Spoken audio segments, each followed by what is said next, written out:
Started. Check. All right. Welcome, everybody. It is July the 9th, and we have a special guest on our live stream today. This is Allan Wall's photography, and this is something that came out of the blue that I hadn't planned on, but a new member joined our Patreon group. A Miss Pauline Acalin, who I had never met before, and we communicated back and forth, the usual hellos. And it turned out that Pauline is actually a real life, full-time professional space rocket photographer, which has got another name. Spaceflight photojournalist is what I remembered. And that just struck me as such an incredibly cool job to have that I immediately thought this is something that I'm sure that you guys would like to hear more about and learn more about what this lady does for a living. It turns out she's also a really clever macro photographer. We were talking the other day about composition, and I've seen several of Pauline's shots, and I've shared them with you too through the posts on Patreon. But this person knows how to take a macro photograph as well, so I know we'll have questions about that too. So we'll begin with me picking Pauline's brains for a minute. But as usual, if you guys could all keep your sound muted and submit your questions through chat, then what I'll do is I'll make sure that we get to everybody and everything gets asked in order, or that they're received, or the order that they make sense. Pauline, are you there? I'm here. Can you hear me all right? I can. Do you want to unshare your screen so we can see you, or do you not want us to see you at all? No, I do. I'm please bear with me. I never use Zoom. No, you're doing great. I would have anticipated this, and we'd have fixed it ages ago if I was any good at it. Don't worry about it. They know I don't know how to use it, so they'd probably be bothered if I'd invited somebody who did. So okay, so stop share. Stop share, yeah, and you'll just hit start share again when you're ready to show pictures. So it's a real pleasure to have you to join us. We do this a couple of times a month. And it's for the Patreon group that you are a part of. So hopefully this will be the first of many live streams for you. But your first live stream, you're getting put on the spot. So tell us, if you could, where and how this whole space thing started. You didn't go to your high school counselor and ask what you should be, and they said, well, we think you should be a space rocket photojournalist. I don't think that happened. Tell us about it. Well, gosh, where should I start? In terms of the actual rocket photography career, I say career because it's sporadic. Rocket launches, aren't daily. How many are there a year? Gosh, now with SpaceX, the past several years launching, I don't have an exact number, 30, 40, 40-ish. Oh, wow. So one every other week at least? Sounds about right. But don't they go in clusters too? You had 3 in 3 days last week, didn't you? Depends. Yeah, there's sometimes, twice on a weekend. Once a week is about normal these days. But I cover the West Coast. Florida has the most launches. They've been established for quite a while, and they have an orbit that requires, that accommodates, the orbits that most of the rockets will be needing. Vandenberg is different, and so it's a little less sporadic here. Mm-hmm. Once in a while I go to Florida, which is nice, but flying back and forth every single launch wouldn't be feasible for me. So well, I didn't mean to jump ahead, because I know I've got a whole bunch of questions about the actual being at the launches thing. But I interrupted you. You were getting ready to tell me what sparked your interest in this. It's an Yeah. unusual thing to go after. Well, space in general has just always been part of my life. Like so many people, I just became addicted to Carl Sagan's Cosmos back in the, I think, late 70s it was, or early 80s. And it just became an utter fascination throughout life. How I became interested specifically in the rockets was seeing a SpaceX rocket being erected in Hawthorne, California, where their headquarters is. I'd never seen a rocket in real life. I went to attend, it wasn't an event, but I went to go and watch. There were a handful of people there, and they raised this 15-story rocket and set it on the corner where it sits now, kind of as a monument. It was the first landed rocket ever retrieved, kind of thing. And so. Oh, it was one of the ones that had all blasted off and come back down? It was the first one. Oh, wow. Yeah. After many, many attempts, it was the first one that had actually landed. Over 100 have landed since then, which was since 2015. And once I saw that and realized that people wanted to see it and read about it and were interested in it, I was going for fun, basically, to take photographs. And were you already a keen photographer at the time? Keen. I love photography. I was not a professional photographer before that. That was the first. Cool. Okay. That was the beginning. Is that was it a recognized area of photojournalism at the time, or was it something that people were kind of making up as they went along? It definitely was recognized. The only real difference, I suppose, was that now rockets were coming back and landing, and coming back to port, where you could photograph it, coming in and being disassembled and laid down and shipped back to the factory. So it kind of sparked this entire new behind the scenes realm, which was incredible to see. That's the thing that amazed me when you sent me the link to your Instagram and I looked at all the photographs. I was immediately struck by the fact that you seemed to have unparalleled access to what was going on behind the scenes. I mean, you're in clean rooms and you're in, with talking with astronauts and what have you. Is that really the way it is? I mean, are you given this kind of access, and is that the same across the board, or is that a NASA thing or a SpaceX thing? Well, obviously anything that is newsworthy attracts media outlets.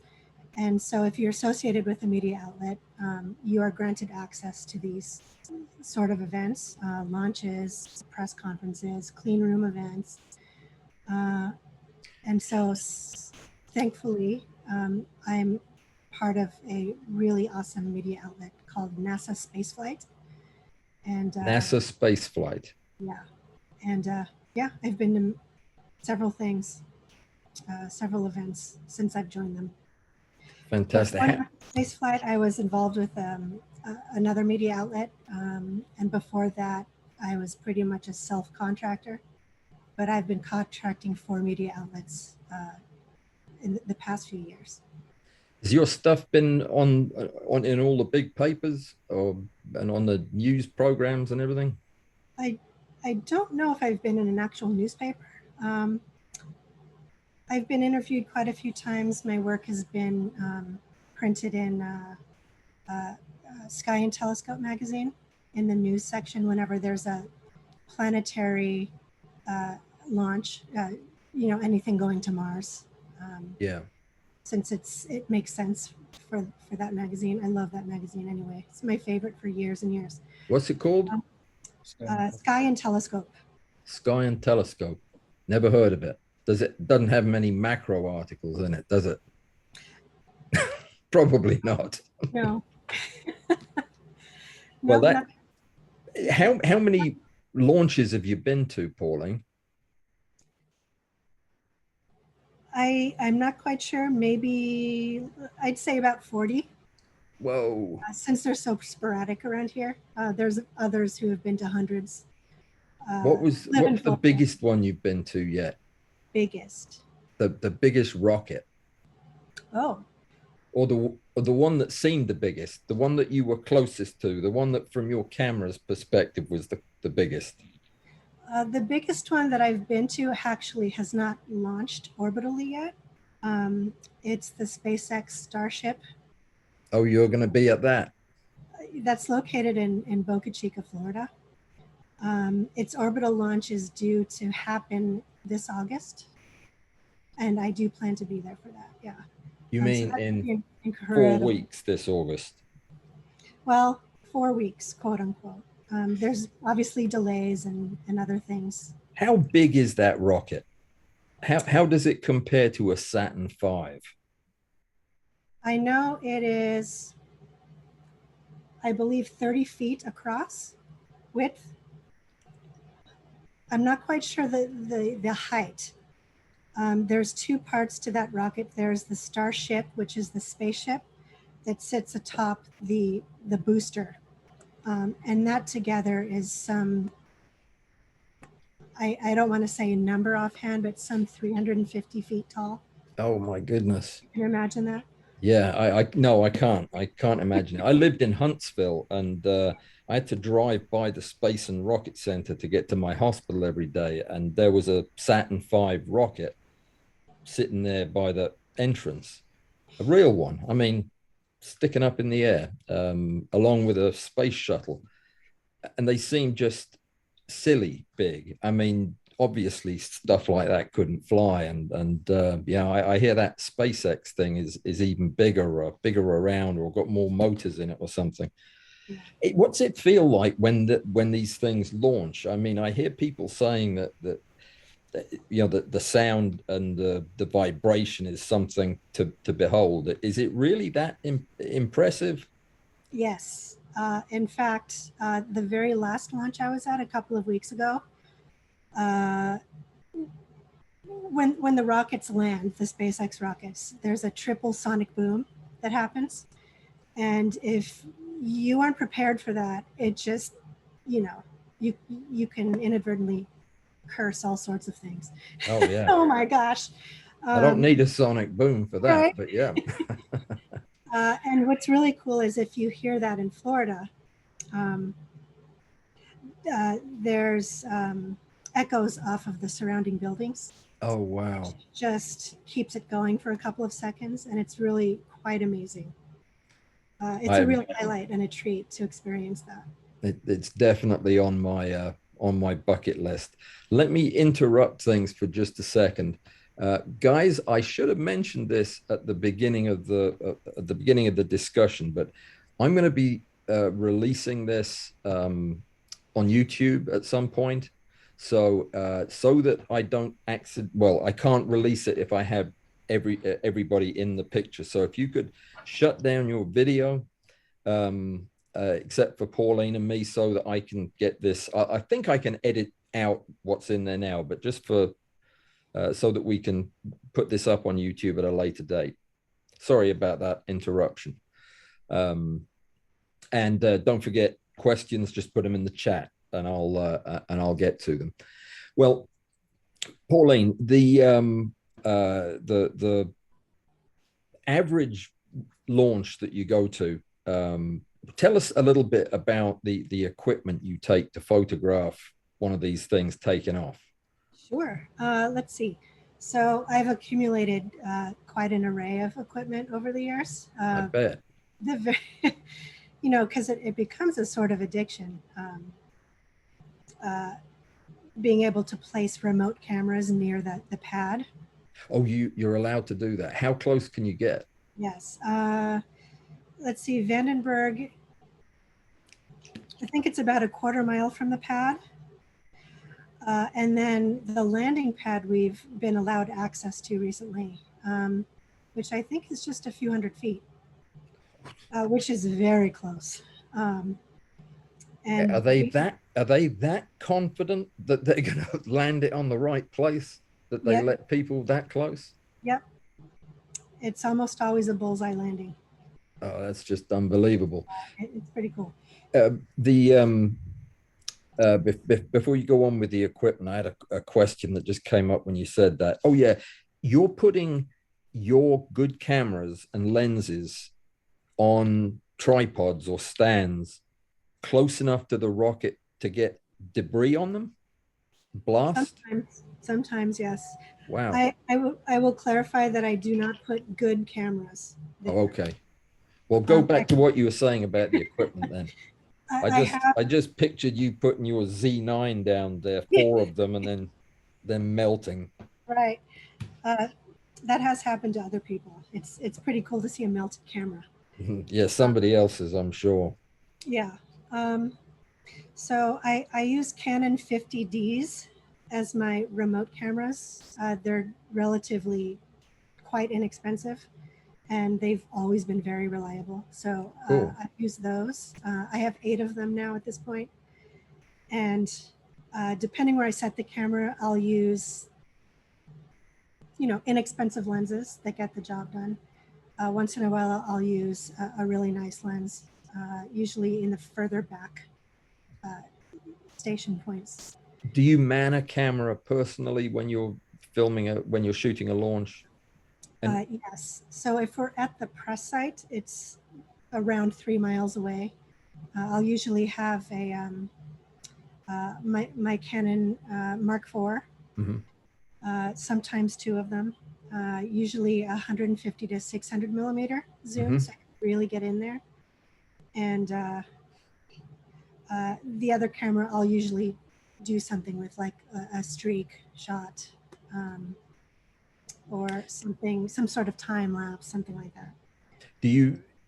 I take it that your remote cameras, the close in cameras, are they run off a program trigger, or are they straight triggered remotely, or are they running some kind of a script when you fire them?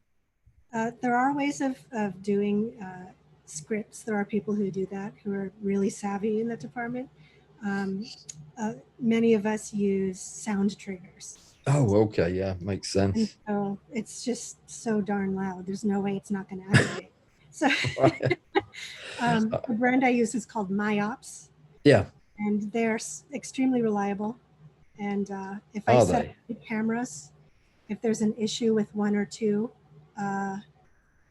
meaning, condensation ruined this photo, or this one got tipped over by the wind, sometimes something will happen. I'm always sure to have several that I can actually use for content. How far in advance do you have to place the cameras before a launch, before you have to evacuate that area? Typically, it's about 12 hours. If it's a morning launch, we'll set up our remotes the day before. And for an evening launch, we'll set them up in the morning, that morning. And then if there's a scrub, which means it either got delayed or something happened where they have to try again the next day. Sometimes they will allow us to go back and change our batteries. Because they've got to be on the whole time, don't they? They do have to be on, but I have my cameras set to 1 minute.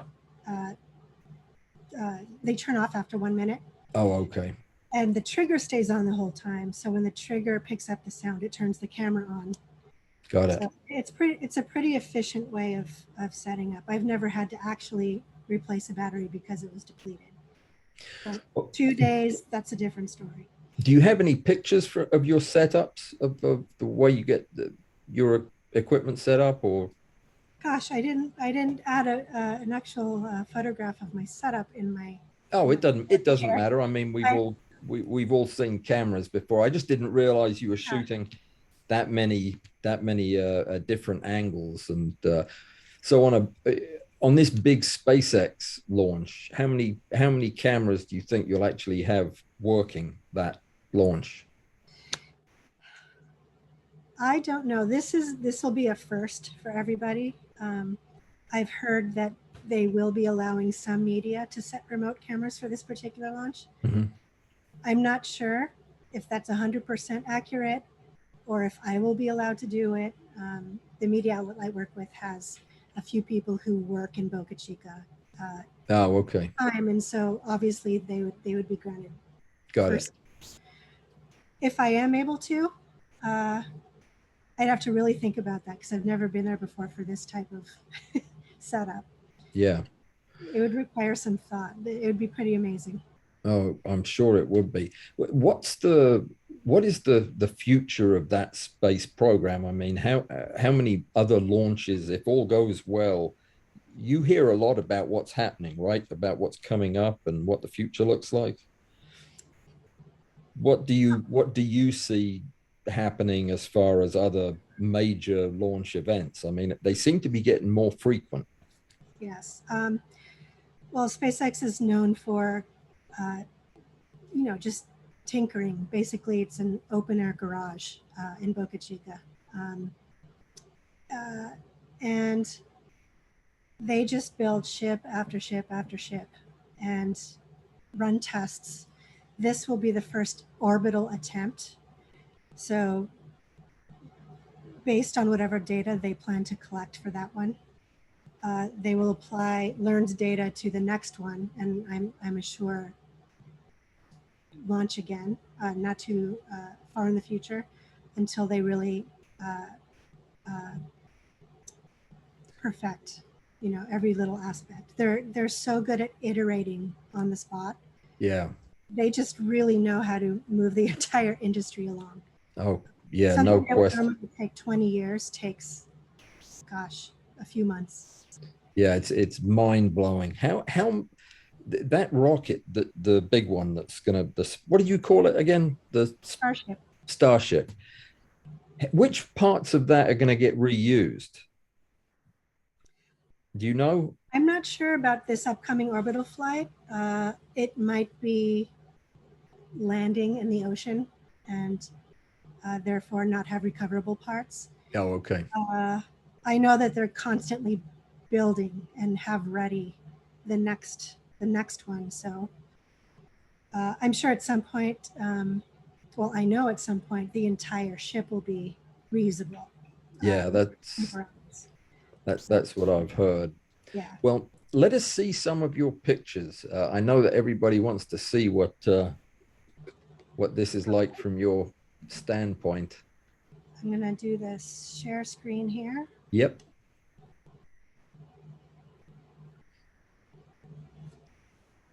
All right, can you there see you my go. screen? Yes, yep. All You right. can just open. So I had mentioned the first event that really sparked my rocket photojournalism. And this is it. This is where SpaceX was raising their very first landed booster in front of their headquarters here in Hawthorne, California. God, And it's huge. if you notice, just by chance, I'm wearing my bug fair shirt here from some sort of bug fair a few years prior. Excellent. I just noticed that today, so that was kind of funny. All right. Just another shot of it being raised here.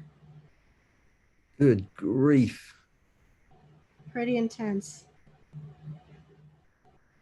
It, So I thought you might be interested in viewing a few of my actual launch photos. yeah, but yes, absolutely. Absolutely.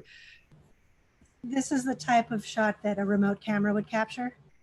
I'm pretty sure the human body would be pulverized at this distance, which is why we're not allowed to stand any closer than about 2.5 miles minimum. This one is probably half a mile away, I would say, zoomed in. And Do I, you can't change the position of the camera, right? From where you are. I mean, it's fixed. it's fixed. Once you set it up and stake it down into the ground, depending on how close it is, so it won't tip over, that's it. You just have to wait until you get to collect them again after the launch. So you're going on the sound of the launch triggers Yes. the camera, and your angle is anticipating where that rocket is going to be in 8 seconds or 3 seconds or whatever. Exactly. You have to pre-compose your image. And then if you have your camera set to rapid fire, it'll collect, Got it. dozens and dozens of photos. Until the buffer fills or until the battery runs out? It's usually until it's not activated by sound anymore, which doesn't take too long. Got it. I usually capture about 100 or so images. From each camera? Yes. So this is from Vandenberg Air Force Base, which is where I usually attend. How far away are you for this one? This one is about a quarter mile up on a hill. I love this spot, particularly in the mornings with the beautiful morning light. It's a stunning picture. Oh, wow. This is in Florida. I'm pretty proud of this photo because it was actually used for a physics textbook. Oh, all right. By a company who contacted me from Denmark. And I said, yeah, that'd be amazing. Please. Awesome. Good for you. Yeah. That is awesome, though. My goodness. And this is a composite of a launch on the right, and then the camera activated to catch the landing, which is on the left. Oh, so these are remote camera pictures too?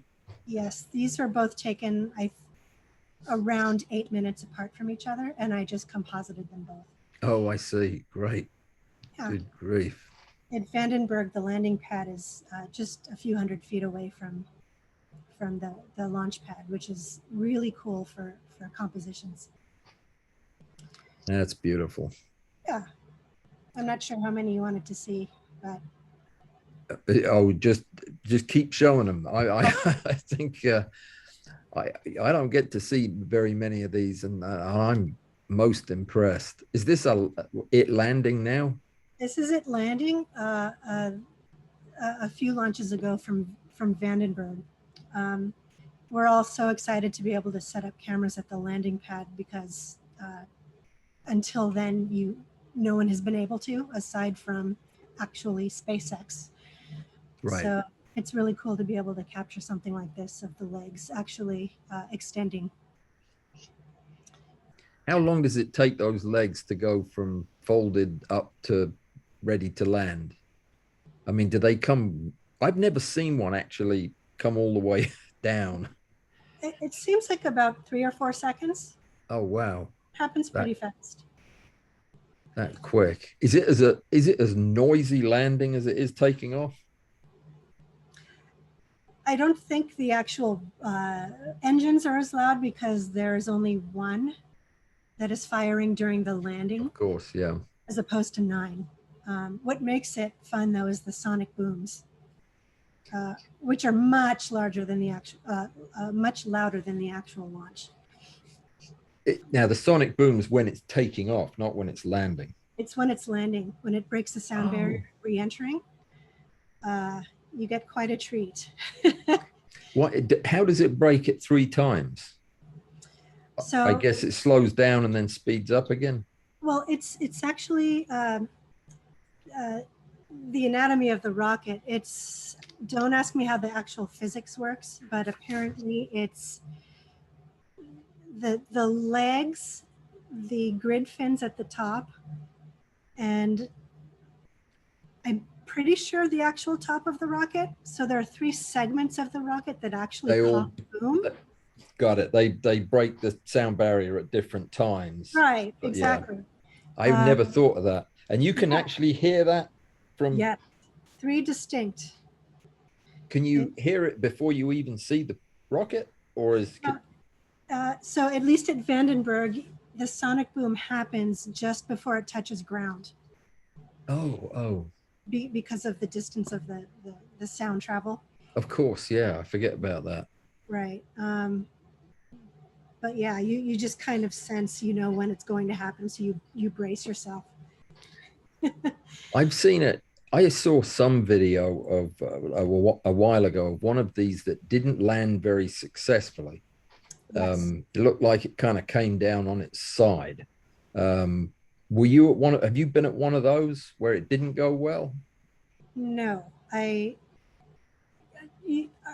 you referring to kind of like the practice Uh, tests they had before the actual first landed booster, or? yeah, I don't know when it was. I just remember hearing about rockets that were taking off and landing again, and the first one that came on television crashed, and I thought, well, that's not promising, is it? Well, before the first one actually landed, there were many crashes, and they're pretty funny. Somewhere online, there's a compilation of all of them Oh, okay. together in one video, and it's set to the music of Monty Python's Flying Circus, Yeah, well, which there you go. which is very fitting. Since they started landing, I think there have been two that have had landing issues. There have been a few that have deliberately been expendable based on the fact that they wouldn't have been able to come back to land properly. And do they give you a briefing? Does everybody know what's going to happen? And if there is an issue, do you are you prepared with the instructions on what you're supposed to do, or are you just out there strictly as an observer? Yeah, you really actually technically never know if it's going to be a successful landing.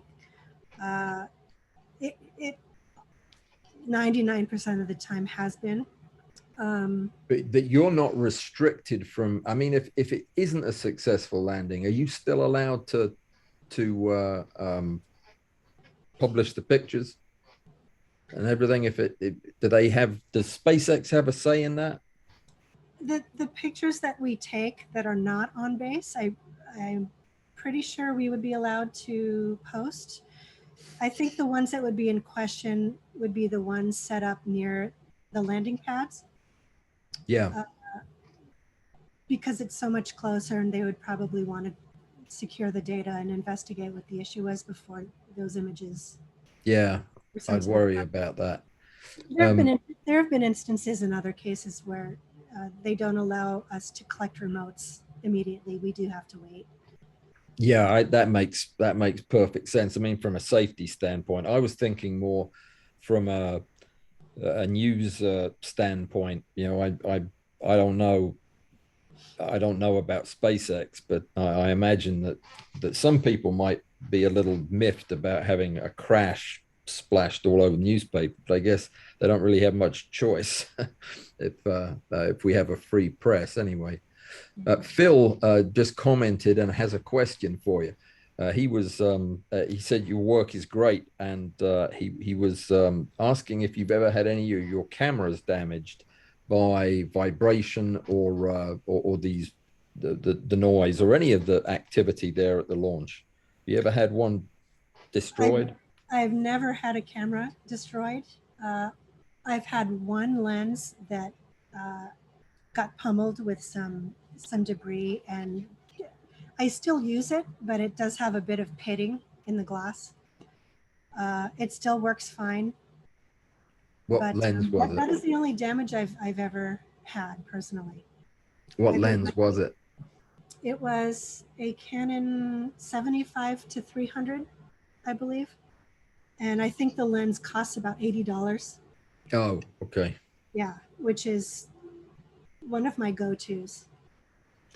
What lenses do you use for the cameras that you use your 5D Mark IV, the one you have with you?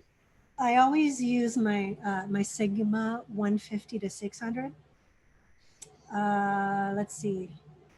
I have a Canon 70 to 200 that I also love. It's so crisp. And then I often use my Canon 16 to 35 millimeter for wide angle streak shots. Uh-huh. Um, what are those filters called that uh, they block out so much light? I Oh, can't the remember. neutral density filters? Yes. Yeah. Um, for day launches recently, I've been using a neutral density filter with that in order to get the streak and not blind the sensor. Right. You just use a really, really long shutter speed to get that. I guess the thing's really moving pretty fast, isn't it? What It kind of is. exposure would you use for a full arc of one of those takeoffs? So if you were to do a nighttime streak, I think 3.5 minutes is a general time to get a nice long streak. 3.5 minutes. Yes. So wow, that is. So have you got a super stable platform that you shoot off? I mean, what kind of tripod do you use? Just nothing fancy.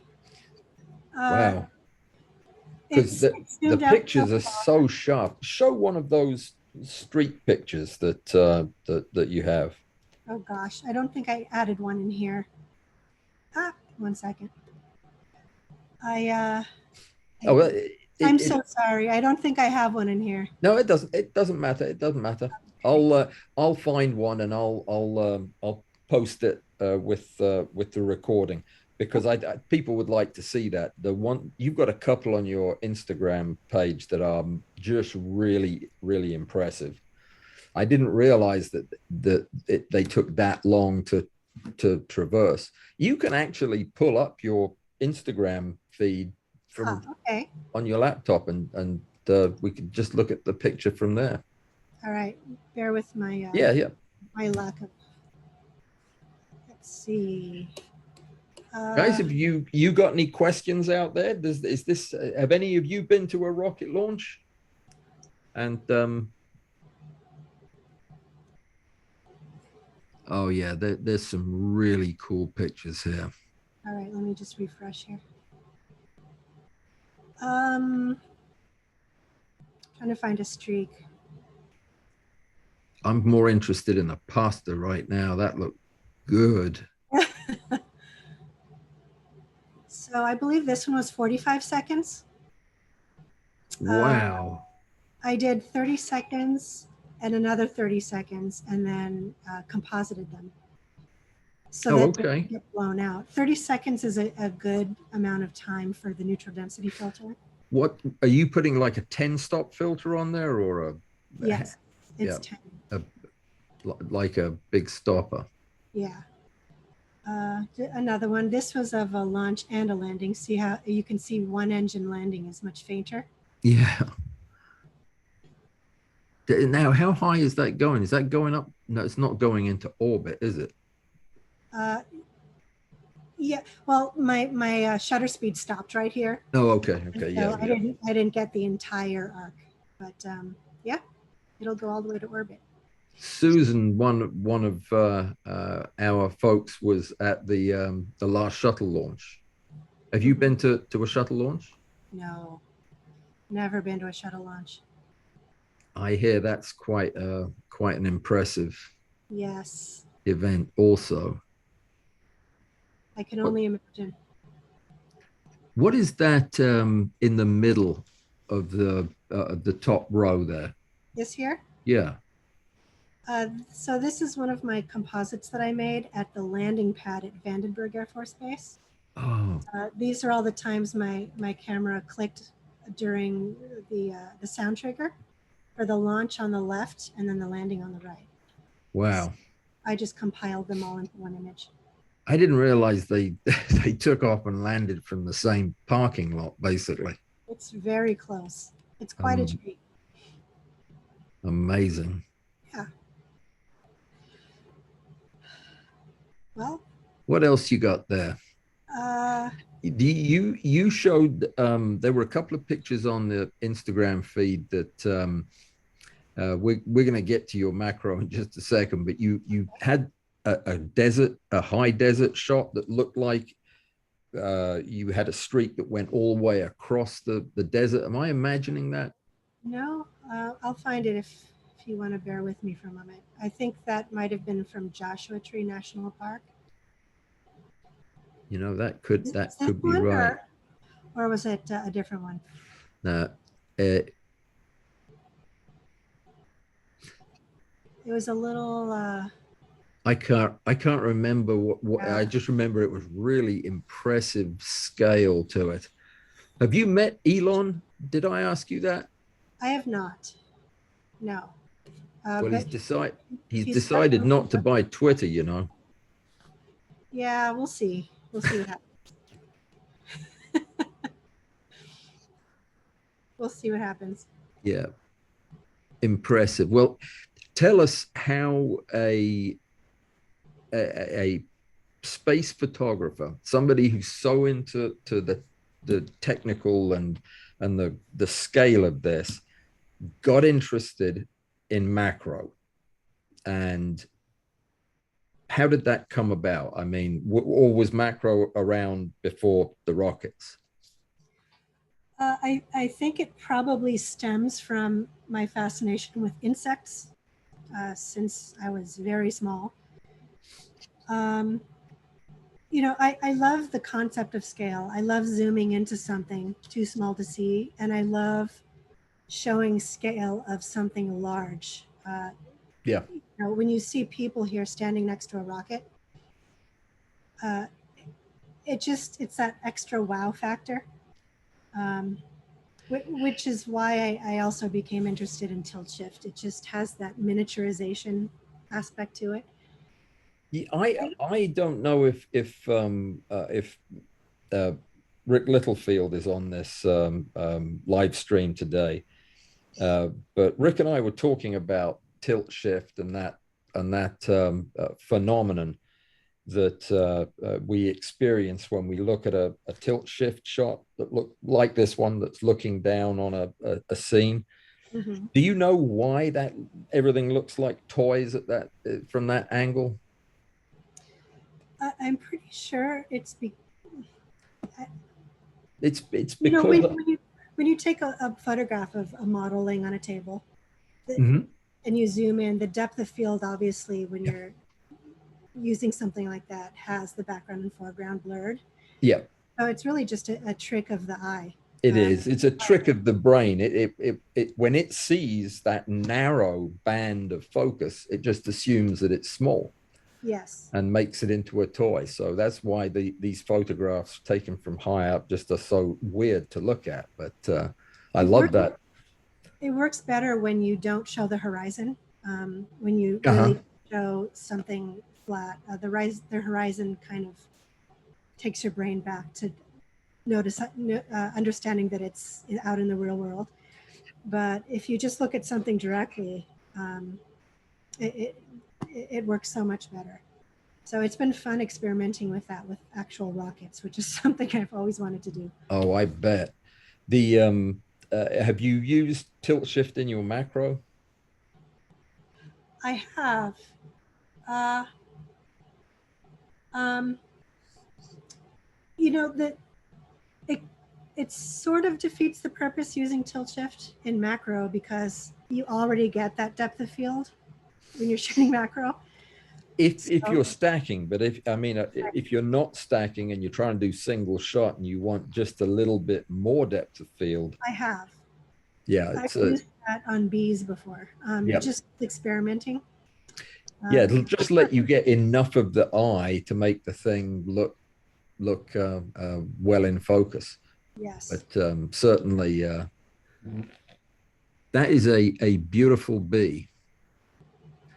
What, the thing that strikes me about your photography, and I've shown several of your pictures to students of mine, the the thought that you put into composing the photograph. The two I'm thinking of right off the bat: the praying mantis shot and the bee drinking the nectar, both of which have compositional elements that are quite unusual in macro, kind of well thought out.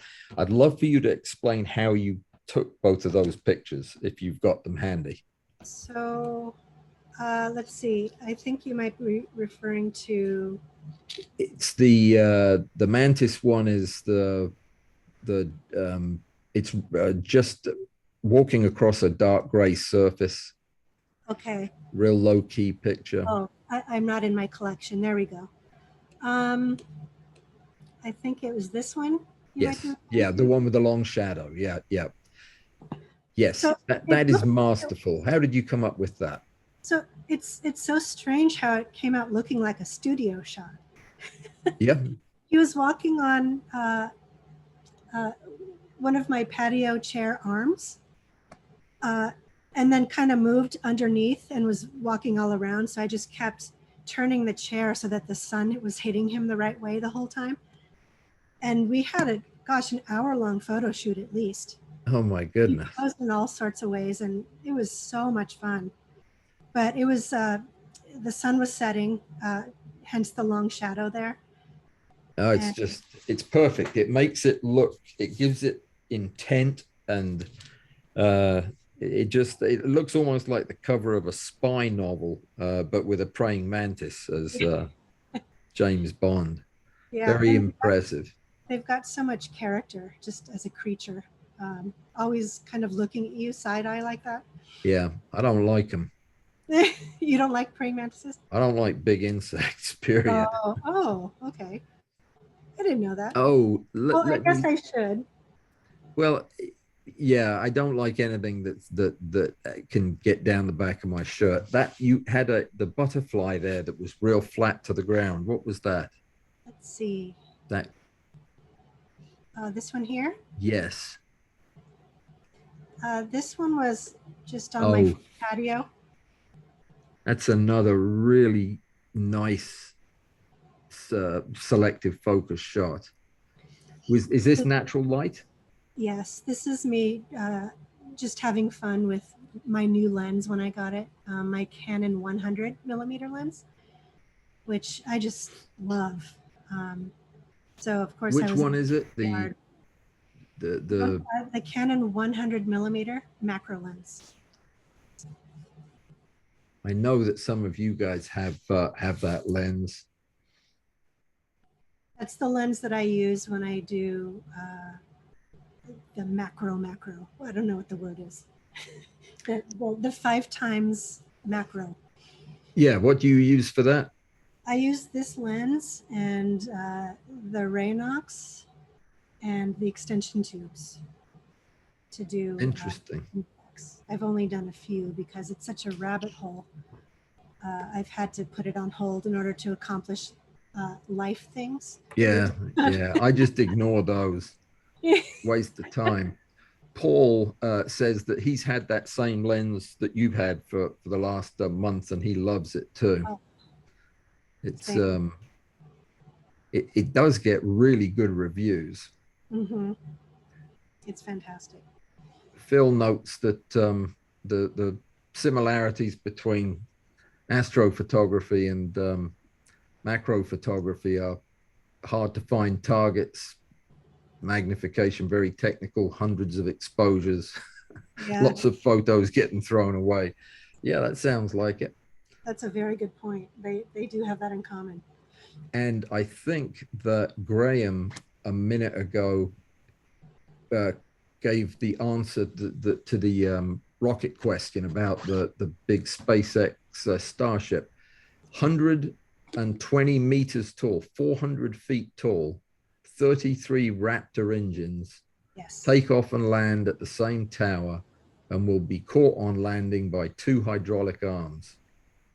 Of course it will. Chopsticks. Of course it will. Eventually that will happen. I think for the initial flight, they don't want to risk destroying their launch mount, which took a lot of time to build. No, I'm sure it did. I'm sure it did. Than the rocket. So, but yeah, it'll be amazing to see that when it actually happens. Tell us a little bit about. I can see that some of your macro shots are clearly opportunistic shots, that you're out with the camera and you see something that works and you shoot it. I mean, that's really what most of us do when we're out exploring with a camera. But some of them seem just improbable that you would ever come across something like that. Do you have a technique for increasing the chances of finding interesting shots? Do you stake out an interesting location and wait for bugs, or how do you do it? Yes. I mean, you know, I saw an anthill when I was out hiking one day, and you know, I mean, they're coming in and out carrying these seashells. So I just stayed there for an hour and took way too many photos. That's a great shot.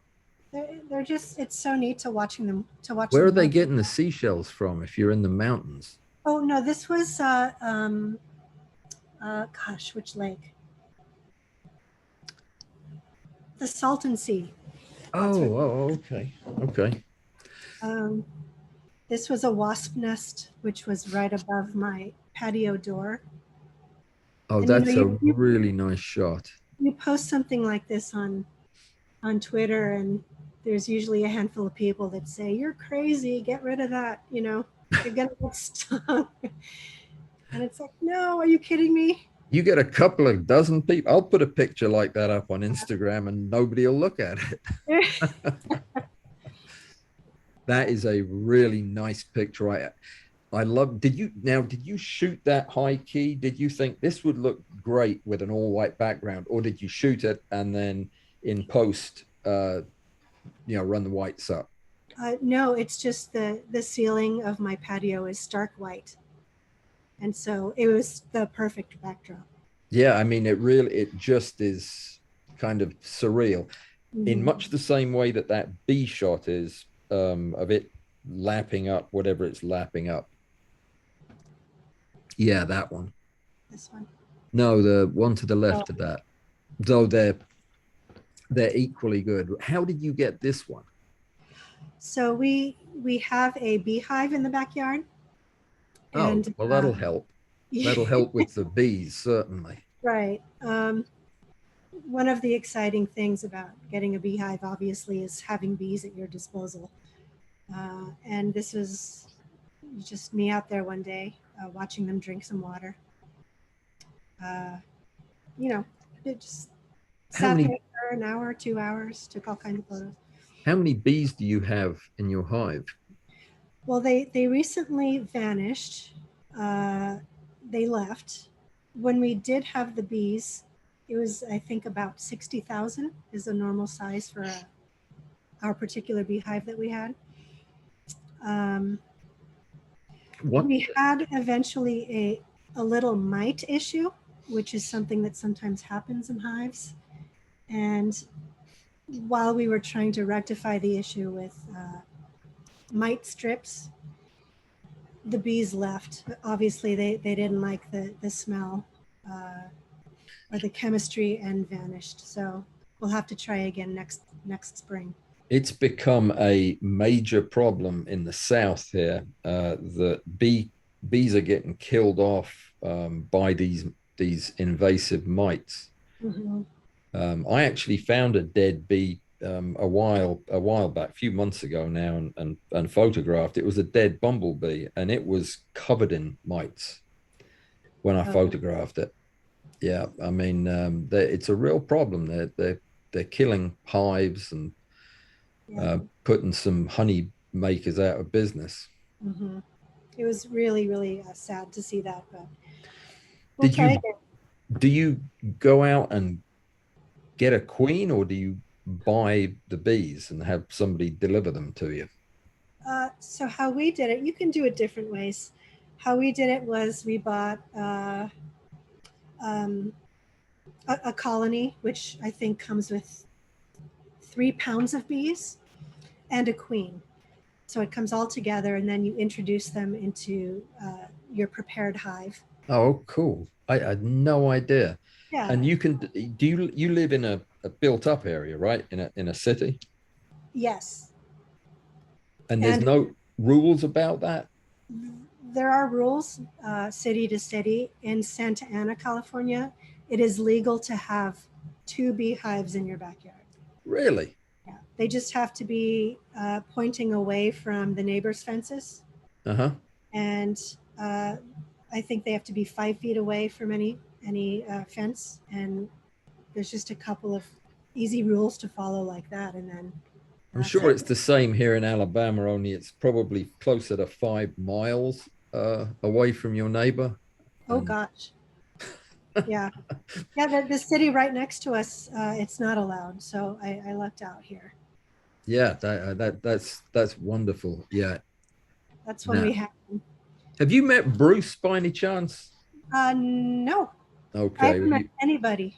Well, you'll meet a lot of these folks, but you'll definitely meet Bruce because he doesn't have any beehives.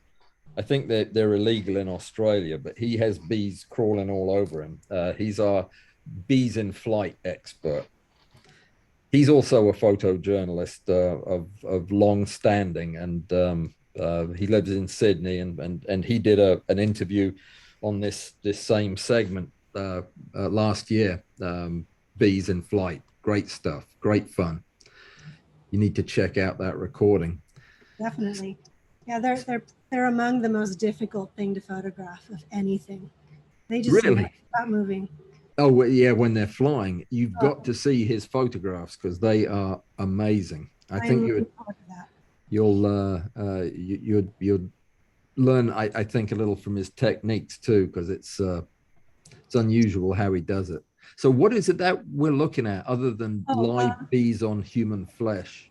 Let's see. Just our hive here in the background, which is now beeless. But they're so docile.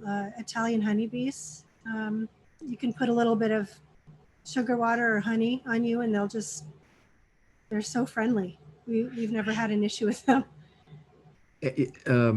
Italian honeybees. I've never heard of an Italian honeybee. Do they speak Italian or? I'm assuming it's because they're of Italian. It's an imported species. Sure. They are smaller than our honeybees. Our honeybees are quite large. Mm-hmm. They look more like some of our sweat bees. Yeah. Well, there's a couple of other breeds that you can purchase that aren't as friendly. So we went with these. I'm not sure what the others are called, but this is when they first started occupying their frames. So it was a really cool process, and you learn so much about bees by watching them. There's an undertaker bee whose job it is to pick up the dead bees and drop them into a graveyard. Oh, nice. That's all they do. Can you believe that? I can. Yeah. The more you learn about insects, the more it expands the mind. They're pretty amazing creatures. I didn't realize they had a specialized worker for that. Did you, when you had the hive, did you get any inside the hive shots? Did you get to see any of the activity inside? We were just about to go down that road and realized they were disappearing and never actually did it. My partner first, what he did was put in thermometers. Yeah. In the bottom of the hive, in the roof of the hive, and then on our patio, just to kind of gauge the temperature that they would keep everything at, which I think optimally is 94 degrees. And they did a really good job doing that. So, they maintain the temperature. Yes. In their hive by their activity. Yes. That's unbelievable. So it's recommended that you don't open their hive on a cool day. You want to wait till a nice, bright, sunny day. How does a cold-blooded insect generate heat in it? By rubbing its wings or something? Does anybody know? Oh, hang on. Paul knows. Italian bees, the most common available breed throughout the Northern Hemisphere. Of course it is. That's why I've never heard of it. Oh, he's an entomologist. That's why he knows. Awesome. Right. This is Paul Daly, so you need to remember that name, and he'll be a companion in the insect world. Fascinating social creatures, amazing division of labor, fanning their wings. Yep, that was it. Some bees actually station themselves to fan to control the temperature, so they actually have job duties, I guess. Why have I never heard of Italian honeybees? I do not know that. Well, they fan the opening of the hive too on a really hot day to keep it cool. That I can see as well. Yeah. Brilliant. Well, I'll tell you what, it is 3 o'clock, and let's take a 5-minute break to grab a cup of tea, and we'll reconvene in 5 minutes at 6 minutes at 5 after. Is that okay with everybody? Sounds good. See you back in 5. All righty. I'm going to do what you're doing. I'm going to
guys, is my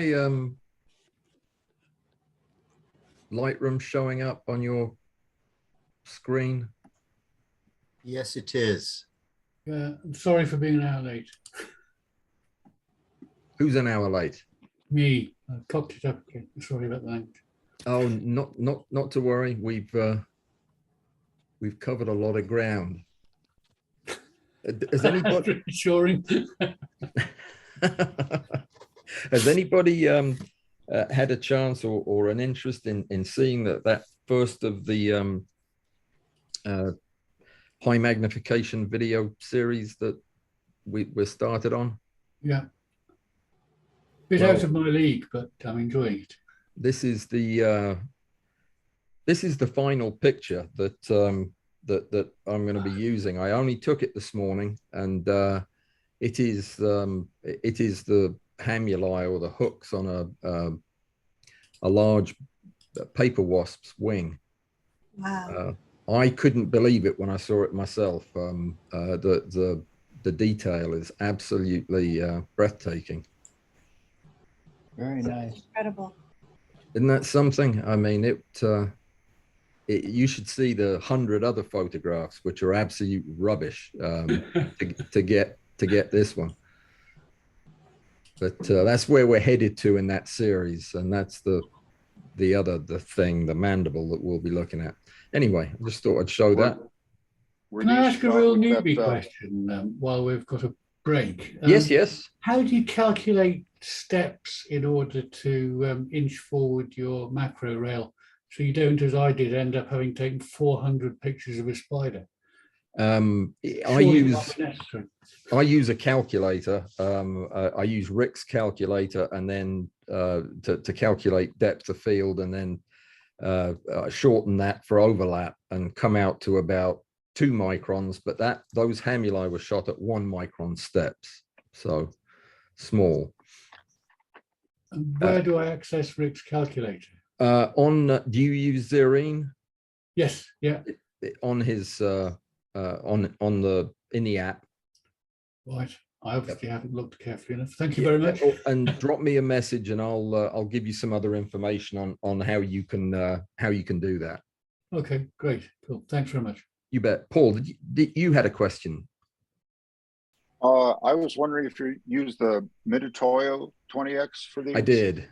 I used the Mitutoyo with the ITL 200 from Thor Labs as a relay lens, and I used it on full 20 times magnification, so a lot of extension and a long infinity space. It's a really big setup, but because it's an unusual setup, I went through it at the beginning of the second video, so you'll see the whole setup and how I did it. Yeah, haven't seen that yet. No, I haven't put that one out yet. I'm editing it as we speak. Well, not as we speak, that would be rude, but it will be out sometime this week. All right. Is everybody back? Pauline, let's see. Murder hornets. Mike. Yes. What's up? You brought murder hornets to this party? Yeah, no, I got here about 15 minutes late. It's been fascinating. Pauline, your work is fantastic. And I happen to be a wannabe astronaut since I was 5 years old. So I follow everything about SpaceX. So it's great to see like a civilian to be able to get in there and do what you do. It's fabulous. So much. I love hearing that. Thank you. Do you know Tim Dodd, the everyday astronaut? Because he's always at these things. Yeah, he's one of my colleagues. Yeah, he's what he's doing is great. Who's he? Everyday astronaut. Are you kidding me? It's probably the biggest space blog out there, and he's at every launch with a crew of people. And he's just into the minutia of everything, follows it. You know, he'll wait there 3 days if he has to. The way he takes the technical knowledge and creates these incredible YouTube videos for anyone to follow and understand. They're addicting. They are just fantastic. Highly recommend. Well, that's cool that you get to hang out with a guy like that. I haven't actually seen Tim in a few years. It's been a couple times that we've hung out together. He's I think on Florida, and I'm over here. And I don't go there too often, but obviously online, everyone gets. Oh, I missed the first few minutes. Where in California are you based? Southern California, Orange County area. Oh, I'm in Playa del Rey, right near LAX. Oh yeah, okay, very few close. Few minutes from Hawthorne SpaceX headquarters. Yeah. You've seen the booster, I'm assuming. Yeah, yeah. What we get a lot here is you could see up the coast, you can see the Vandenberg launches, especially at night, and people will be like, "What the hell is that in the sky?" Tomorrow, 6:39 p.m. out of Vandenberg. So hopefully you'll yeah. How many of the launches are at night in California? Most of them? I actually don't know. That'd be a good statistic. It seems like a little less than half are at night, or when it's dark, at least. What I love about everything they're doing at SpaceX, it's like I think there's plenty of people here old enough to remember the Thunderbirds, the Jerry Anderson, the marionettes. Heck yeah. Okay. Thunderbirds are go. Now you're watching XL5. You're watching, yeah, exactly. Yeah, that was one of his series. But you know, one of the Thunderbirds, I think it was 3 or whatever, the spacecraft, you could look them up, landed just like the SpaceX thing does. Yeah, exactly like it. That was number 3. It's amazing that is now happening. People envision stuff like that, and Well, you were the person who first sent me a picture of one of these things landing, and I thought it was a gag. I thought it was somebody had done this and put it on YouTube. With you being a special effects guy, I thought that this was one of your hysterical things. I know it's just that wait do you see this chopsticks thing? I mean, it's just the launch pad is hundreds of feet up. It's just going to grab the thing as the retro rockets fire and grab onto it. It's just Is that what you were talking about, Pauline? This Yeah. this pneumatic grabber. It's crazy. Have you got to see that up close? This is the woman who's the photographer. Okay. I haven't seen it yet in real life, but I hope to in August, whenever they plan the orbital launch. Got it. Flying down there and seeing it, yes. That is going to be something else. But that place looks different. You know, every month it looks like a new place. They're expanding so quickly over there. Do you have people? Do you have specific credentials to do your job? I know you work for an agency, the NASA Space. Did you say that was? NASA That's the space flight. And do you have specific credentials for video recording and still recording, or are you just a photojournalist? Can you do either? I also once in a while will help with their live streams. They always show everything on their YouTube channel live, every launch, most events. And I have had to handle one of their live stream cameras before, which is a challenge for me. It's a whole new world. You'd think it would be, oh, you can take photographs. Taking video should be, you know, right up the same alley, but it's rather difficult. No Luckily, I just need to follow a rocket. But the credential of being able to cover a launch, yes, you can either take video or photographs. Does your credential cover a certain number of cameras, or when you go out there, can you take as much gear as you want? You can take as much as you want. The only limiting factor is the amount of time you have to set them up. Right. You can't stay there all day. It used to be that we got 10 minutes to set up as much as we want. But recently at Vandenberg, we've been given 45 minutes, which allows you to set up many cameras if you have everything kind of rigged beforehand. How many would you set up? If you had all the time, I mean, what's in 45 minutes, what will you put out for the launch? I could probably, I think I've done 7. And how big an area do you have compared to I mean, presumably this patch of land is half a mile away, did you say, from the launch? Yes, there's one location that's very picturesque. It's on a hill looking down with the ocean in the background. But you're not going to be able to get really but one look at the rocket from wherever you are on that piece of land that far away. Sometimes they will give us 3 different locations. Oh, okay. Have us each separately. Recently, it's been 2 locations. Good. So you can triangulate your shots then and get a different angle. You can try, you know, zoom shots, wide angles, all kinds of things from the same space, and they'll look like completely different images. Got it. It's fun to plan. What is your favorite shot, the one you're most proud of from all of your rocket photography, and then from your macro? Do you have a particular photograph that is memorable? Probably the book cover would be close to the top of the rocket one, wouldn't it? I guess I should share my screen again. Yeah, please do. Phil, by the way, made the comment that your website is fantastic and that you've got cool t-shirts as well. So I didn't know that. Thank you, Phil. I'm a t-shirt designer. Hey, really? Yes. Well, What? with NASA spaceflight, I'm a West Coast photographer with them, but I also help run their merch shop. Oh, okay. And I've been designing t-shirts for 10 years now or so. So it's fun to have a place to Well, you need to. strictly like focus on science and space related t-shirts, which Well, is what I had been doing before. well, when you show us, after you show us these pictures, let's pop over there and have a look at your t-shirts too. All right.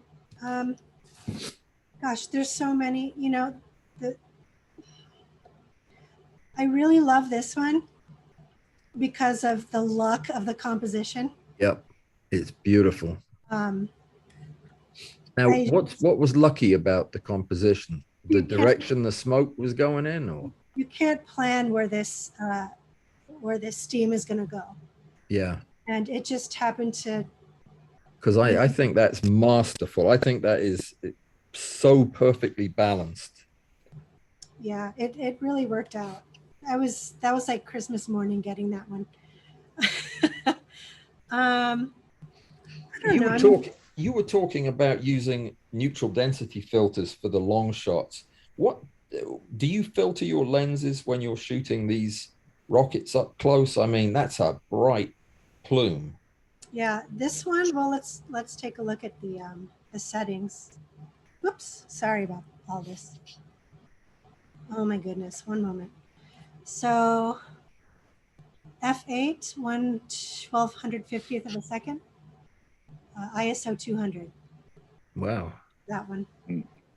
Basically, when you're taking pictures of rockets, you have to just pretend you're taking a photo of the sun, because this is insanely bright.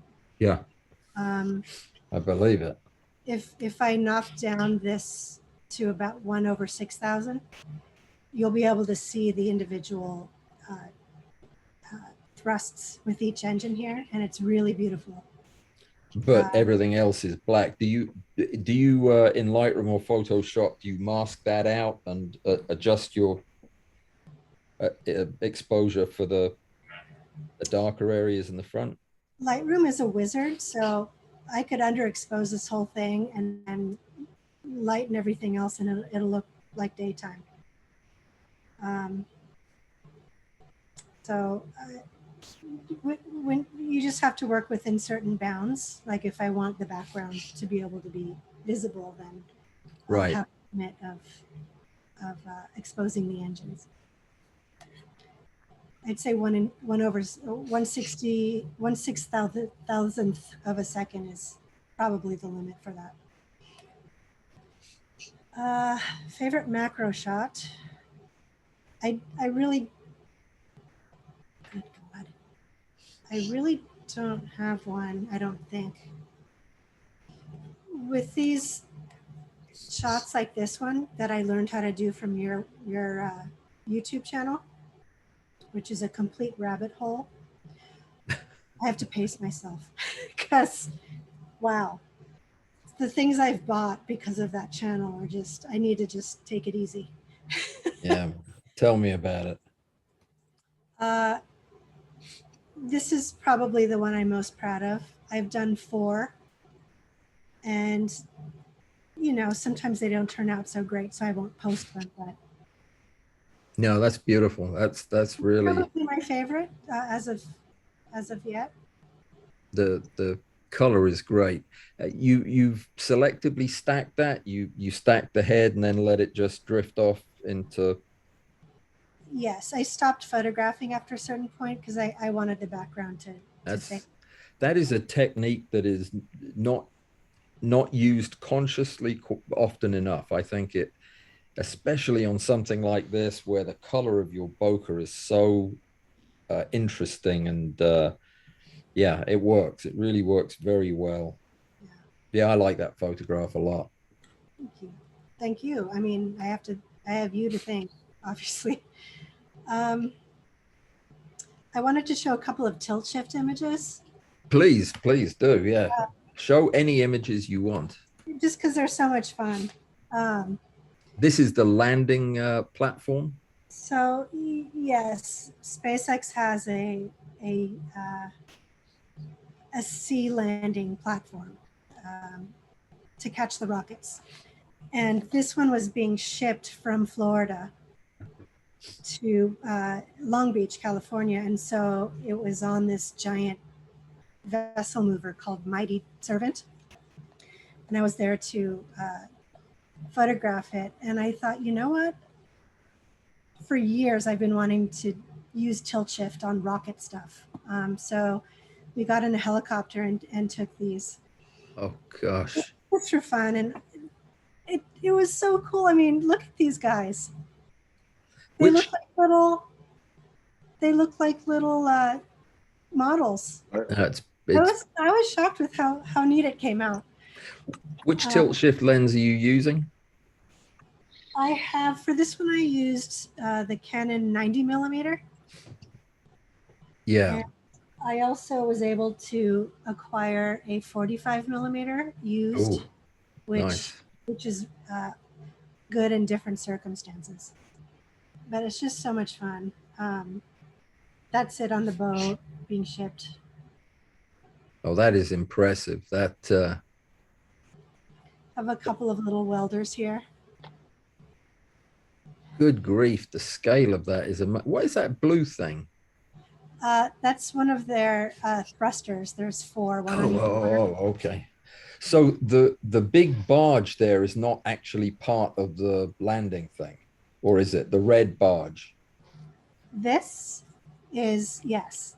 This is, see the outline here? Right. That is in the water, but not the thing underneath it. Correct. Oh, I didn't realize. This giant boat. Yeah. Holding this giant SpaceX landing platform in the middle.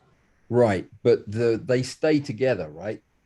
No, it's just being shipped from Florida. So what it did was this ship, Mighty Servant, submerges itself into the water, and then this gets released. Oh.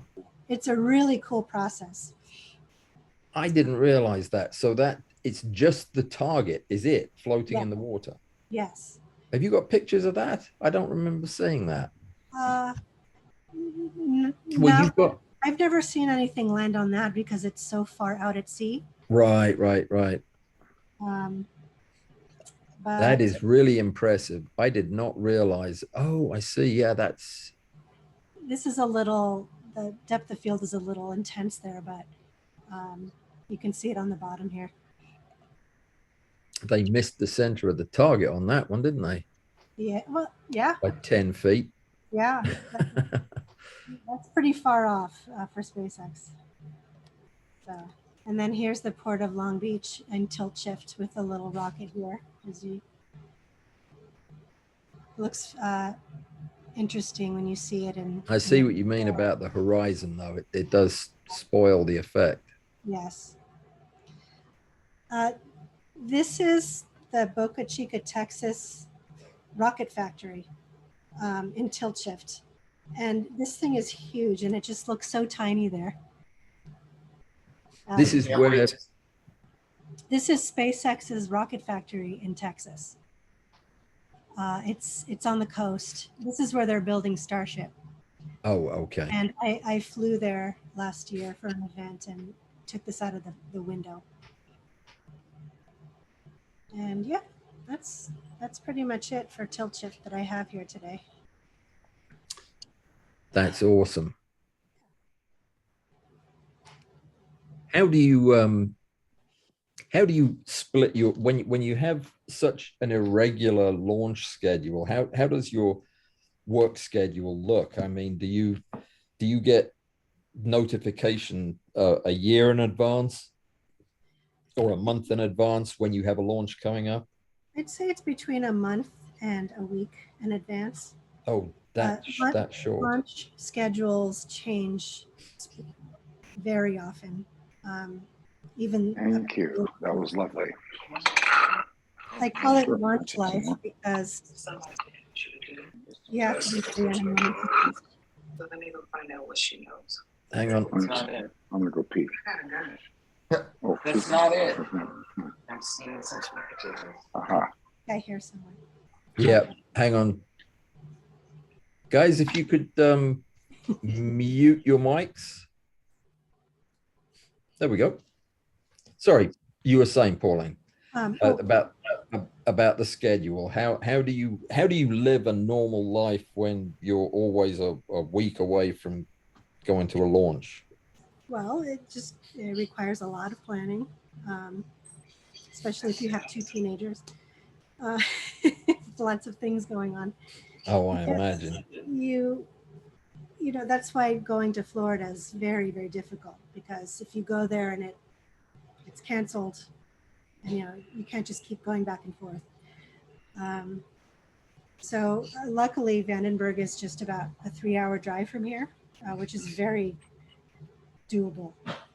And you know, you show up, you're there. If it scrubs, you stay the night, you come home and go back the next day.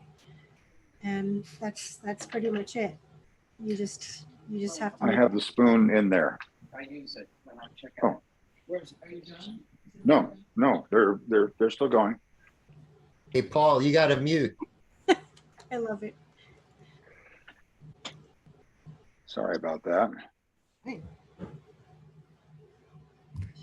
It could always be worse, couldn't it, though? All right. Now, you know what I haven't done is I haven't looked at the chat, which I need to. Oh, show us your T-shirts, Pauline, real quick. It's your chance to Sure. plug your shirts.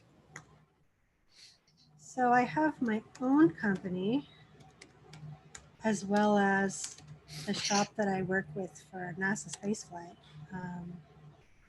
Oh, you have your own company as well? Yeah, this one is called Your Launch Life, because it is such a lifestyle. I thought that Oh, cool. These are cool. yeah. So, you know, anything involving launches. When we get through, be sure to shoot me the URL for this store so that I can put it in the show description. Okay, sure. I'm sure people will want to know how to find this. Florida is infested with mosquitoes, so launch day in Florida, you know, that's pretty much right there. Yeah, Alabama is too. Yeah, my favorites are the Christmas, ugly Christmas sweater type t-shirt. And they're always SpaceX related. So I have fun doing those every year. Love it. I haven't added anything here in quite a while, but that's mine. I don't know if do you want to see the other one? Yeah, sure. If you have it handy. This is what I work on pretty consistently when I'm not doing rocket launches. Let's see. Oh, apparel. Home. That's probably better. So again, Very cool. all rocket related merch. Very Good. fun to work on. And this is your company. This is the This is agency not my that you work with. Yeah, this is a very well established media company who covers everything space related, and have live streams all the time. And how do they get away with being called NASA? And can I rename my website NASA? well, I'm not quite sure of the story behind that, but I think when they started, I don't know how many years ago. Maybe it was before NASA. No, it wasn't. No. No. But, this was their name, I think, because that was mainly all there was at that time. SpaceX didn't exist. And now that a large part of their coverage is SpaceX, it kind of, in a way, sounds a little like weird, but Yeah. I think they might change their name. They're pretty well established. So. But they're not in any way associated with the agency. Not at all. Then I am going to name the website NASA because NASA's not paying attention. Well, What are NASA you? spaceflight, they've got that added after it. So. Tell us a little bit about your predictions for space and what you see happening, because you talk to people and you see what's going on. What do you see in our future? Oh gosh, I wish I was more well versed in the absolute intricacies of every little detail, like some of our writers are. Well, but we know that you're not one of the writers, that you're one of the photo folks, but you still hear this stuff because you were telling me about it, and it's mind blowing. well, I mean, we've got a moon program in the works with NASA's Space Launch System rocket, and there's Starship kind of working together to handle different aspects of that. I mean, it's well underway. What about putting people on the moon? I'm pretty sure that is part of the program. It's like, again, I don't know like the absolute intricacies, but there's a landing system. There's, the launch system. There's all kinds of parts that need to work together. And NASA and SpaceX are both working on that. Past that, the Mars program, which I don't even think has a name yet, that SpaceX seems to be really pioneering with its out in the open tinkering and just massive iteration, is really moving quickly. So, first is the orbital launch, and then there's going to be, a few more, I'm sure. And hopefully they can shoot something to Mars and test their landing system there. It's just kind of one step at a time, but they're moving so fast. I mean, too fast for a lot of the old school space industry to really comprehend, I think. Right. Did you say 20 times faster? I mean, what's the metric that you would guess? I mean, how fast are they developing this stuff compared to the Apollo program, say? Well, I mean, they're able to build a spaceship in a couple of months. It's a decade longer. So, and one after the next. They're just ready and waiting to use them as needed. So, unbelievable. They launch something or they test something, and then they collect their data, and they make any changes from that data on the upcoming rocket. So it's the most up-to-date version. And when you move like that, without all the bureaucratic paperwork and all that involved, when you're able to just do it, things move a lot faster. And so I'm really thinking that we'll be able to see humans on Mars. Really? In my lifetime. Wow. I really do because can I pick the humans that we see on Mars? That's going to be an interesting one. How they choose who's going to go and how many are going to go. Yeah. So it's so darn exciting, the whole thing. It's something every day that's up and coming. So do you think that what SpaceX has done has changed the whole thought process about space flight to the extent that it is going to impact NASA, the way the government agency works in getting these programs off the ground? Or do you think that there's just too much inertia to overcome? Well, I would say it already has impacted NASA. Oh, it has.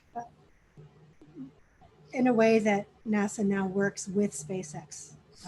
SpaceX provides the launch vehicle, and NASA can focus on everything involved with not having to build the launch vehicle.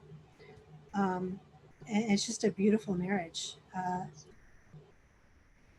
You know, I mean, SpaceX reinstituted humans going to the International Space Station after, I think the shuttle ended in 2012, and Yeah. SpaceX is now the only American company sending people to the space station. So without SpaceX, that would not be happening. We wouldn't be able to send our own astronauts there. Relying on Russian astronauts isn't the best idea. You know, you want to have your own way of getting people there. So How many it, people do we have up there at a time from through SpaceX? I think six or seven, I Are, believe. are they NASA astronauts or are they SpaceX astronauts? That's a good question.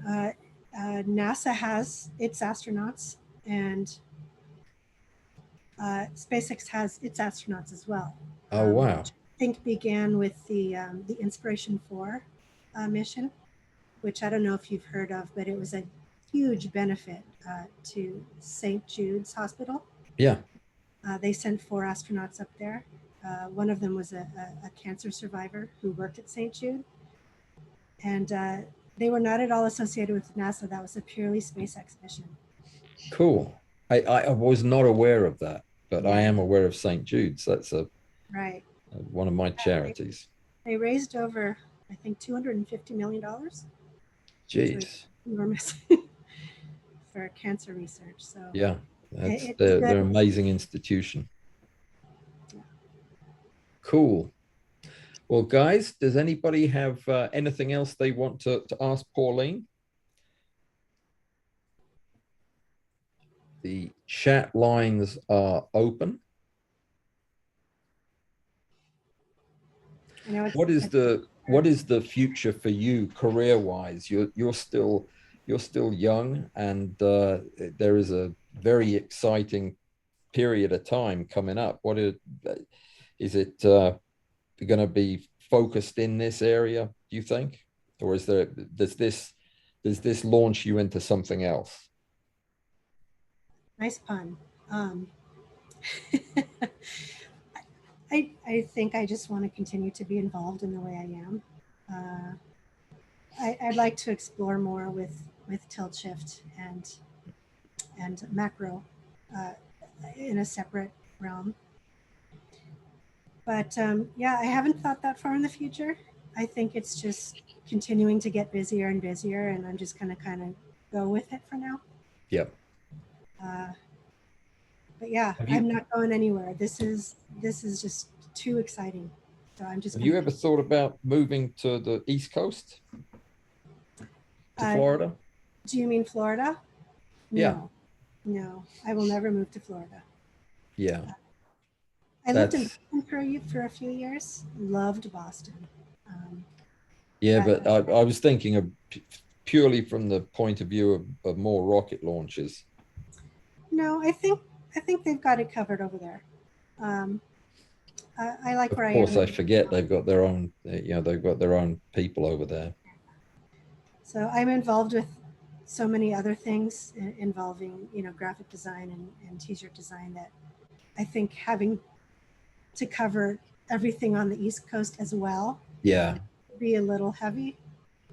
And I also have 2 teenagers here who have. Yes. Yeah. You mentioned. Yeah. So I'm good.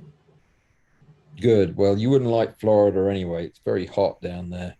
They've got a lot of mosquitoes. Not too crazy about it. Yeah. Love the space program, but Good.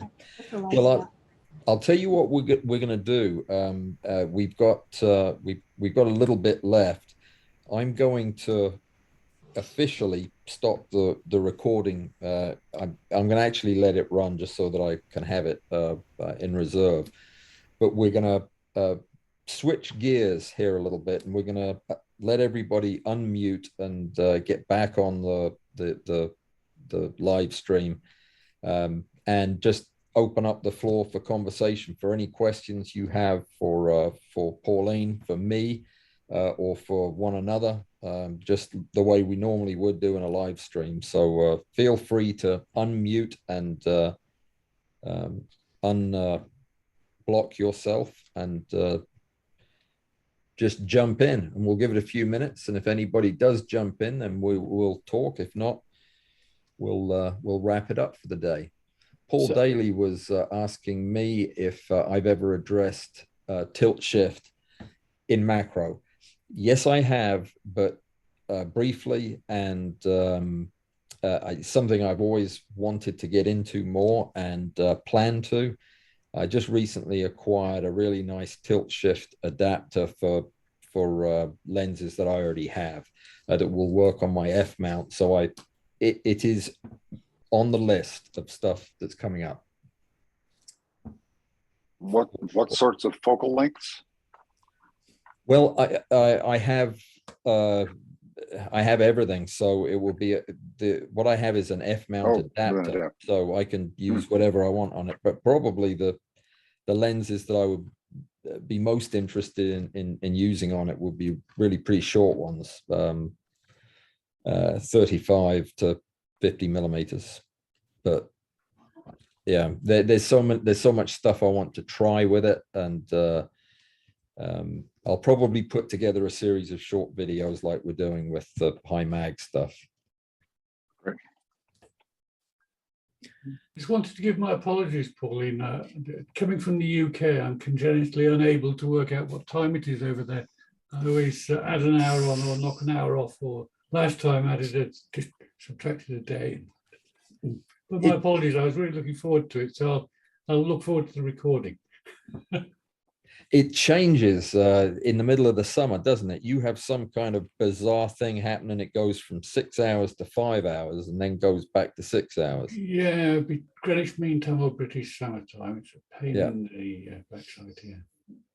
And I never know which direction it's going to go in spring or autumn either. It's just... No, neither do I. I wait 3 days until somebody tells me I'm an hour late or an hour early, and then I'll set my clock. I've achieved 2 hours late by putting my clock in the other direction. So I have a question for Pauline. Shoot. When they do the super heavy with the Starship on top and you have the 33 Raptor engines, you think they'll move you back from 2.5 miles or keep you around there? Because that's got to be insane amount of pressure. That is something no one knows what to expect with that. I mean, they've got their public viewing areas, and I don't think they're going to close those. Yeah. I'm not sure how windows are going to react and car alarms and all that, but yeah. 33. I mean, I can't even imagine. How many Raptors are on the ones you watch? Is it 3? The Falcon 9 rocket has 9 Merlin engines, which are a lot smaller and less powerful than one Raptor engine. So that's another thing. It's a much more powerful engine, and there are 33 of them. So that you're right on the booster, and then the Starship has 6 of them. Yeah. Second stage there. Yeah. They're going to move you all out of California, Mike. You're going to have to go to Nevada for the weekend. Wear like construction helmets or something. One other question. You know, when you see the launch footage and you have the point of view from the rocket, and it's that classic shot after the separation, and you see the engine funnel, the engine bell is glowing red hot, but it's almost as if you're like 10 or 15 feet out to the side looking back on the rocket. I'm just wondering, like, how do they get that point of view? It doesn't look like it's just a camera appearing right outside the rocket. It looks like it's... Yeah, I'm pretty sure that the payload would extend further than the width of the engine. Yeah. So it's just that angle allows you to see it. That's just my guess. It's not like a selfie stick someone's holding out. No, I doubt it. It's maybe there is one and it's very short. I'm not sure, but Yeah. I would think it's attached to. They haven't been able to get the guy to do it twice. They always need a new guy. Never seems to come back for some reason. No sacrificial photographer.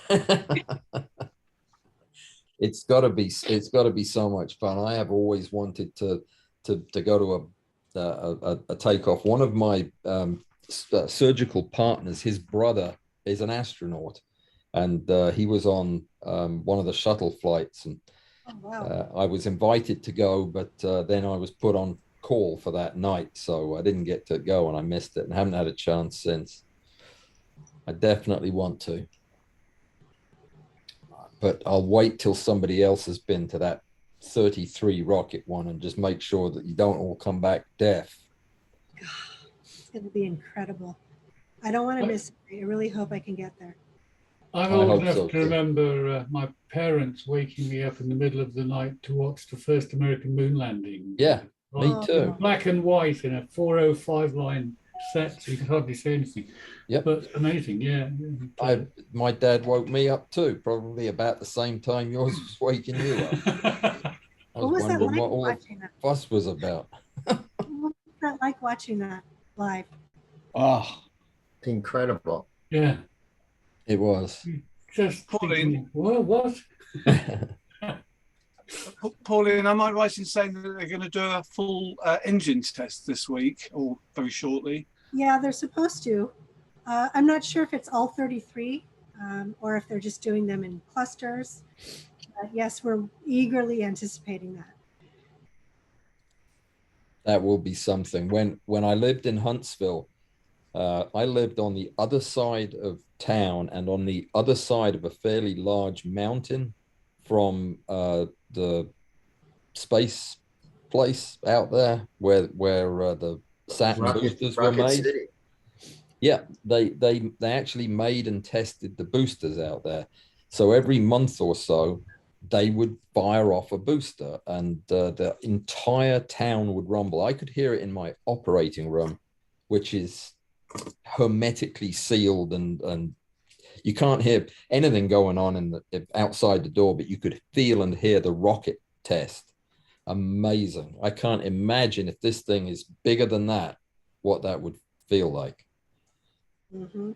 I've got an engineering buddy who I'm pretty sure I'm right in saying he worked for General Dynamics, where they were doing solid rocket booster testing.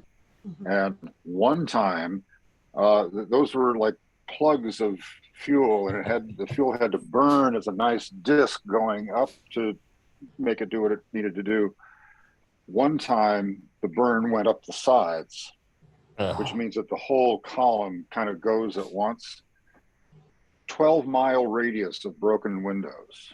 oh, I believe And it. like just south of San Jose. So it broke windows into the city of San Jose.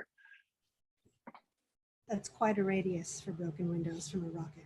Wow. It makes me remember my childhood days of making explosives in the bedroom. Yeah. Having my chemicals confiscated. Me too. I got in lots of trouble. Mixing iodine and ammonia and painting it Nitrogen on triiodide, doorknobs. yes, that is catastrophically unstable. That was the best one. Yeah. Yeah. You painted it on a doorknob, and when it dried, you touched the doorknob and it would likely blow your hand off. But the stuff you get up to when you're kids in the 60s in the UK. It's not like that anymore, is it? Darn. Shame though, really. I think people are losing out on the experience, although I'm a bit worried about the terrorist aspect, perhaps. Well, there is that, but you know, if you survive, you know you're hardy stock, that's for sure. There Well, was a window then when kind of all budding chemists had to have some explosions or drug manufacture in their basement or something. It was kind of a rite of passage. yeah, it makes sense. Well, Explosions are just so, if you've got chemicals, you want explosions. Why wouldn't you? yeah. What's the point Flash otherwise, powder. really? Ever taken a photograph with flash powder? Oh, yeah. Our chemistry teacher in school gave us a demonstration of mixing powdered silver nitrate and magnesium powder. And he had a 6-foot-long stirring rod with a drop of water on. It's like a really expensive thermite reaction. But it just went off on its own and took all of his hair and eyebrows off. Very bright. Oh dear. I saw a video yesterday of somebody peeling the strip of lithium out of a AA battery and dropping it in a bowl of water. Oh, even better. Since you're all YouTubers, look for cesium bathtub. I don't have to. I can picture the whole thing. Well, it's nice because they go through a whole series. They start with, I think, some lithium and then some sodium and potassium, and then end up with cesium. How big a piece of cesium was it? You know, a little vial, about a mil, but it's quite spectacular. Oh, definitely. And they're a bunch of deranged Brits, so you'll feel right at home. First place No. I do occupational medicine, and the first place I worked and trained was a place that made tetrethyl lead, which is very difficult to do. And we made hundreds of tons of liquid sodium metal, which we piped around the factory. And the year before I came, an apprentice as a lark had just thrown a house brick of sodium metal into an old trash can with water in it, and killed 3 other apprentices and blew the building down. Yeah, I've seen little bits of sodium go into water, and it melts, and it spatters, and every drop also explodes and spatters, creating terrible. If in that vein, the other good Zoom is from, I think, post Manhattan Project, from, I want to say, Hanford, Washington. Look up sodium dump truck. And it was, in fact, a sodium dump truck full of sodium they dumped into some large lake, but it's pretty spectacular. Jeez. Well, does anybody have any channel related business?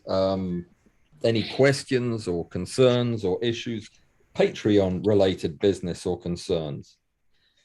I've got kind of a question, an organizational question. Have you ever produced like a list of all your videos on either Zoom or Patreon, and like what their URLs are? I am doing it now, but because of a production schedule that is, to put it mildly, insane right at the minute, it's going slowly. But what I am planning to do, in order to make everything I've done that is relevant to learning macro photography, at least, I'm going to start out with the highest quality material. I'm going to re-upload it to YouTube with a different title that is indexed, and it will have contents, and I will put it on Patreon as Patreon content. So my existing videos will remain on YouTube, and they'll be as findable or unfindable as they currently are. People can go to my website and find the content there. But I'm going to reorganize everything in a piecemeal fashion and put it on Patreon, so that there'll be a building library of work that you can access directly. That strikes me as the most rational way to approach it. It very quickly became obvious I couldn't do this in one block of time, because it would take me a month. I have to watch the video again and index it and chapter it and all that. So I've got 500 videos, so that's going to be a lot of work. But I'll start with the important stuff and work my way back. I think it'd be really useful for us new guys who we've got questions, but we don't know what they are almost. My logic here always was this, that I would put this stuff out in an order that I thought was interesting. I'd jump around, so would make it interesting for different groups of people, at the same time as producing cohesive content in the form of a course, a beginner's course and an advanced course, and then a very advanced course with the weird stuff in it. That has been my plan, and I still want to do that. Finding the time to do it is what's impossible. This is in addition to that, because if you want to really just get this is what you do, ABC, you'll want the course. You won't want to go through. There's still going to be 15 videos on basic, 50 videos on basic macro. So there'll be a lot to go through, but I'm going to do the course as soon as I can free up enough time to get it done. And seeing as I've already retired, I don't know when that will be, but I'll keep working on it. I thought that little piece you had on avoiding backlash, that was great because it was just Oh, like good. exactly this and it will work. And it's Well, I wrote that while I was stacking a photograph for the course, for the series of videos I'm doing right now. I had 20 minutes to kill while I was waiting, and I thought that you might want to know about that technique. Oh, the other thing I wanted to ask you quickly is when you're with the 20 times Mitutoyo and that setup you talked about recently, what's the working distance? 20 millimeters. Oh, okay. But So there is a functional working distance of about 10 millimeters, because if you don't have 10 millimeters of coverage distal to the front element, you're going to catch so much stray light. And that's the problem. The numeric aperture of this lens is 420 microns, 0.42 millimeters, which means it's gathering light from everywhere. And if you don't cover the end of that lens, you're going to get unusable pictures. So it's a long working distance objective that behaves much like a regular objective in terms of getting light in there. So you're saying you have to lens shade it for about half that distance. Yeah. I found half that distance is, it's not ideal. I'd rather have the shade go all the way to the subject, but then I couldn't light the subject. Yeah, light it. I mean, you really need to try to scavenge all of those photons out of the picture. Oh, can I make a quick announcement for Of just course. great eye candy? A friend of mine turned me on to this. It just started on PBS. It's called The Green Planet. Yeah. It's with David Attenborough. It's fantastic. The first episode was Tropical World. So they went to the rainforest and it's fantastic. It's some of the best drone work and it's motion controlled time lapses. So like if a vine is growing, the camera is moving with it as if it's tracking it and it's doing the time lapse. The thing of, sorry, Mike. Yeah, it's just fantastic stuff. Like there's a sequence of these ants that are leaf cutters that live in a symbiotic relationship with this fungus that's 16 feet underground. So the ants go up these trees, they shred, thousands of them just shred the leaves, they bring it back down the tree underground, give it to the fungus, which then in turn gives them these mini mushrooms as food. And okay, so I just described that. Now imagine some insane rig following that happening in front of your eyes. I've never seen anything like it. So it's, motion control time lapse in the rainforest, not like in Fantastic Fungi where it was all done in a controlled lab.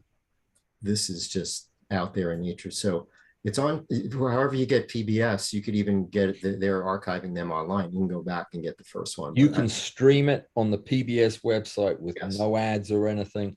Yeah. And the thing about it to me that is groundbreaking is I didn't know at the beginning of a shot what I was looking at.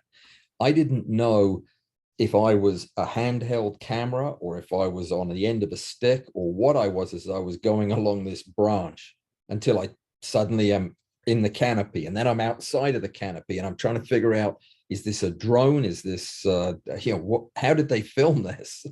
It is amazing, very immersive. It is humbling to all photographers. It's awesome. All right, guys. Thank you all, but thank you most of all to Pauline Acalin. Thank you, Pauline. You're a wonderful, gracious guest, and now you can be a member of the audience from now on. Everybody, please say hi to Pauline when you run into her. And she's had a trial by fire. It was very brave of you to come on at such short notice. I appreciate it. I will put all of your social stuff in the notes with the video. The recording will be up as a post on Patreon later on this afternoon, and I think that's everything. Am I forgetting anything? I don't think so. If there are any links I need to send you, I can do that as well. Yeah, do that. Anything for your t-shirt shop, your Instagram, your website, anything that you want these guys to have, send it to me. And I will put it in the... I'll work on that right now. There's no hurry. Okay. When might you post this to YouTube? This, Yes. I will probably edit this down so that it's just the Pauline and I talking like an interview. Yeah, but Great. When we meet in August, the next guest that we have coming on is another one of our own, and this is going to be a big deal. This is Alison, that you know, Alison Pollock, a slime mold specialist, and she is going to be joining Rick and I.